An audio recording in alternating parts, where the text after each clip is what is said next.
Hi, my name's Jessica and I'm a dietitian, but I'm also a person who lives with diabetes. I've had type 1 diabetes since I was 22 years old, which means that I've had it for quite some time now.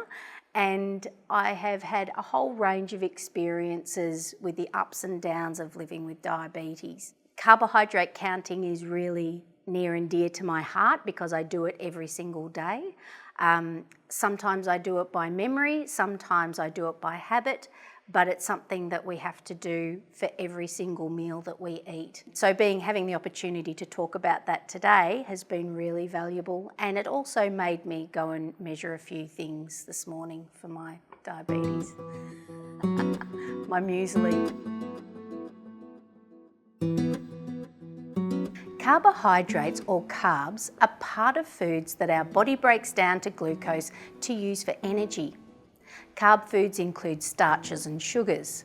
And starchy carbs include breads, cereals, potatoes and rice. And sugars, they include natural sugars like those found in fruit, milk and yogurt, as well as the sugars that are found in sugary drinks, cakes, biscuits, pastries, ice cream and lollies. Carbs are important because they get broken down into glucose, which raises your blood sugar levels. The more carbohydrates that you eat, the more that your blood sugar levels rise. The amount of carbohydrates that your body needs will be different from person to person.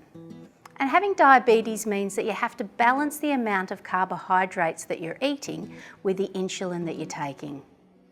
Carbohydrate counting means working out the amount of carbs you eat in a meal, snack or drink.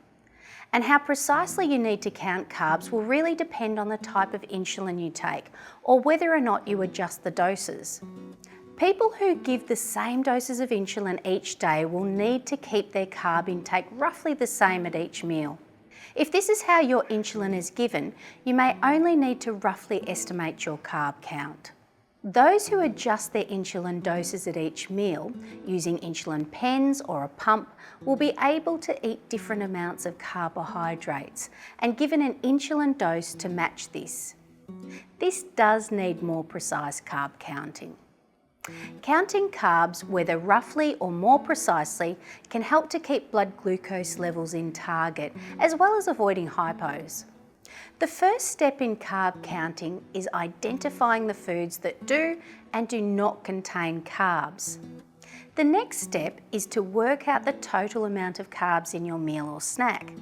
And you can count carbs in grams, 10-gram portions or 15-gram exchanges.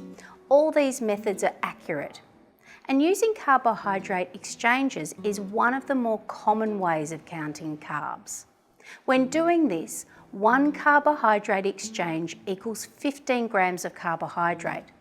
And this method is useful for comparing different foods in portion sizes that all contain the same amount of carbohydrate. An example of 1 carb exchange is 1 apple, 1 slice of bread, 1 cup of milk. Using carb exchanges is a great place to start when carb counting. You can find a simple carb exchange list on the Diabetes Victoria and the NDSS website.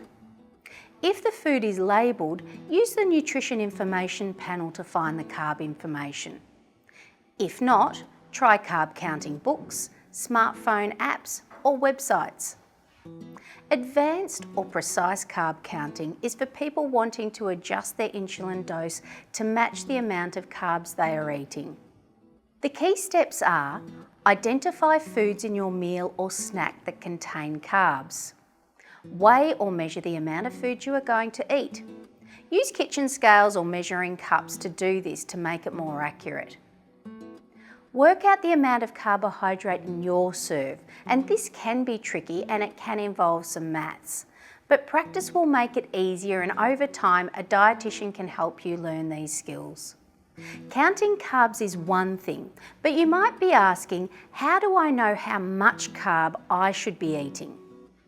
Well, healthy eating for people with diabetes can take a wide range of eating approaches. Healthy eating should help with your diabetes management, provide all the nutrients that you need, be safe and enjoyable, and suit your culture and your lifestyle. So this means that the amount of carbs that is right for one person might be different for another person. Low carb eating is one of the options that is currently popular to help lose weight and to help manage blood glucose levels. People mean different things when they say low carb. For some people, it can mean cutting back on sugary foods, but for others, it could be reducing carb foods in all of their meals. There are very few studies showing the long-term safety and effectiveness of low carb eating for people with type 1 diabetes. Low carb eating is not recommended for children, pregnant and breastfeeding women, or people with certain medical conditions or histories. Many people have found the low carb approach to eating helpful. So if you want to give this way of eating a try, then get the support that you need by speaking with your diabetes healthcare team. If you want to give low carb a try, here's some key tips. 1. Start by limiting high carb foods that are low in nutritional value, like sugary drinks, chocolates, lollies, chips and pastries. 2. Make sure that the carbs that you do eat are the healthiest options, like fresh fruit and vegetables, whole grains and dairy foods, such as milk and yogurt.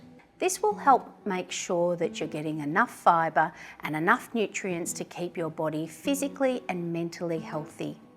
3. Include mostly healthy, unsaturated fats and oils found in avocado, olive oil, nuts, and this will help protect you against heart disease. So choose lean meats and fish and try to have a vegetarian meal at least once a week. 4.